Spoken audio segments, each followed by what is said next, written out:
It all started from the national championship game, and I've been dealing with this for 2 years now.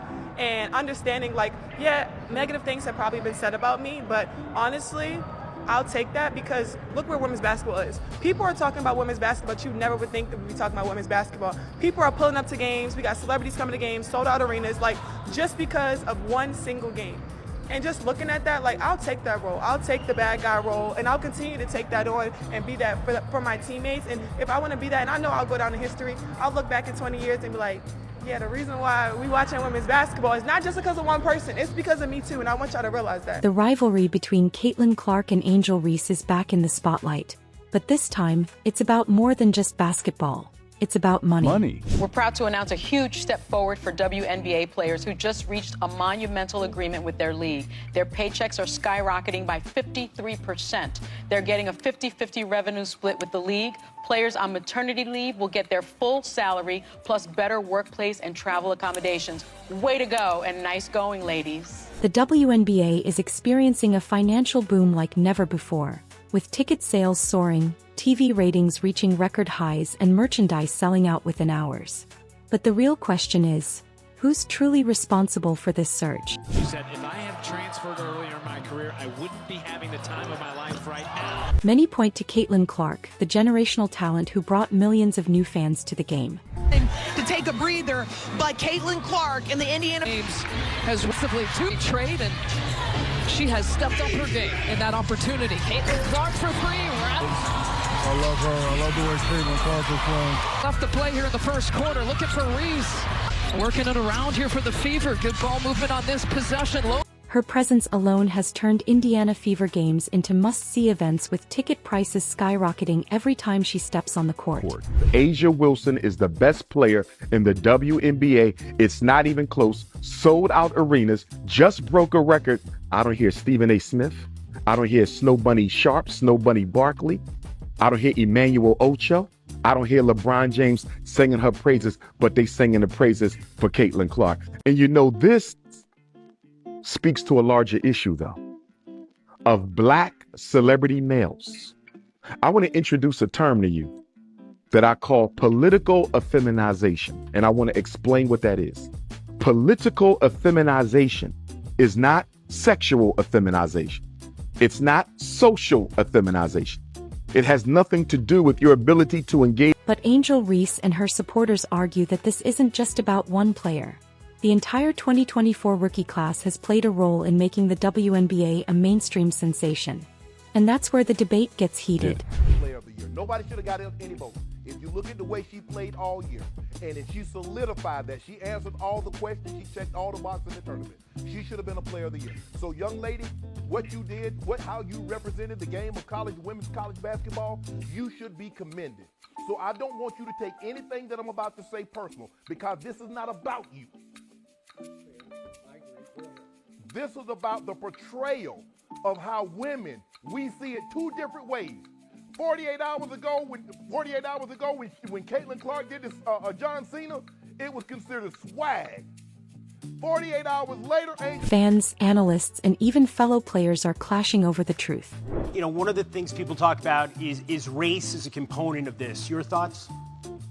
Yeah, you know, I don't think Angel should be criticized at all. You know, no matter which way it goes, you know, she should never be criticized for what she did. You know, I'm just one that competes, and she competed. So I think everybody knew there was going to be a little trash talk in the entire tournament. It's not just me and Angel. So, you know, I don't think she should be criticized. Like I said, LSU deserves it. They played so well. And like I said, some insist that Clark's star power is single-handedly driving this explosion, while others believe Reese, along with other high-profile rookies, is just as responsible for the WNBA's newfound success. Career, but she can also bang in the paint. Chicago's been trying to find a way to get Rachel Banham going. Leak out, Caitlin Clark. A layup drill for her. Pointer to beat the shot clock. But this isn't just a conversation about ticket sales. It's about respect, marketability, and the future of women's basketball. The WNBA is at a turning point, and this debate isn't just about who sells more jerseys. It's about who will shape the league's identity moving forward.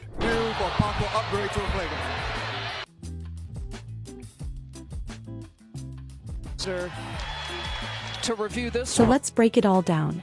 Who's really bringing in the cash? Why does it matter? And what does this mean for the future of the W? Stick around, because by the end of this, you'll understand why this debate is shaking women's basketball like never before. Make sure to like, subscribe, and hit that notification bell. This story is about to get wild. The official number 20. It has now become the largest in WNBA history. In 2025, the WNBA witnessed an unprecedented surge in ticket demand, a level of excitement the league had never seen before.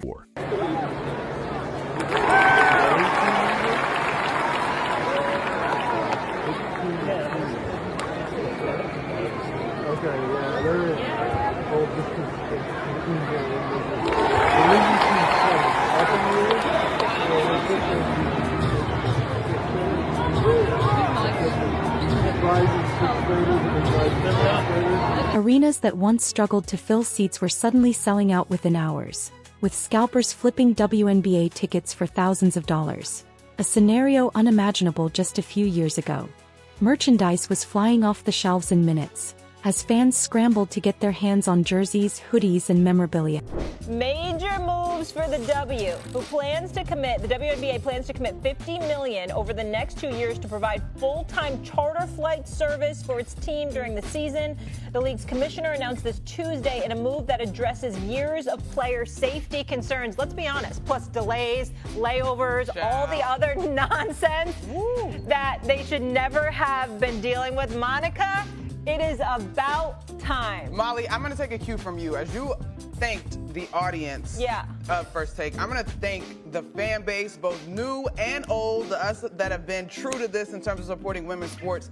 The demand is undeniable. I'm sure Kathy Engelbert and team saw the outrage around the conversation as... Undeniably, Kathy Engelbert and the team must have seen the outrage surrounding the conversation. For years, the WNBA had been growing steadily, but nothing compared to the explosion that happened when Caitlin Clark entered the league. Her impact was immediate and undeniable. Well, I know some people out there said that the demand to see Caitlin Clark was not going to be what it was last year, right? Remember, when they said Caitlin Clark's popularity was just a bubble that would burst well. 4,400 tickets that sold out in 30 minutes. Tell a completely different story. 15,000 seats gone before the general public could even click buy. You might be thinking these are regular season games or playoffs. Right? No, these are preseason tickets. Meanwhile, while other WNBA stars... Indiana Fever games became the hottest ticket in town, and away games featuring Caitlin Clark were selling out arenas that had never reached capacity before. Stewie, you guys earned the Liberty over $2 million in ticket revenue today from this game, which is the most ever in WNBA history. Just talk what that means for the league. I mean, you guys are trying to obviously have charter flights now, and then the next CBA comes out, probably earn more money. How big is it that, I mean, you guys are a big part of that, but also Clark being here and then league, how that helps everybody that heard effect, and for you guys specifically getting this huge number from ticket revenue for today? Yeah, that's incredible. I think that obviously the buzz and just the eyes that Caitlin has brought from Iowa now to the WNBA is going to be a collective win for all. Teams that had historically struggled with attendance, like the Washington Mystics and Phoenix Mercury, suddenly had packed crowds whenever Caitlin Clark came to town. This wasn't just a WNBA expansion, it was a full-blown basketball revolution. But here's where the debate starts. It all started from the national championship game, and I've been dealing with this for 2 years now.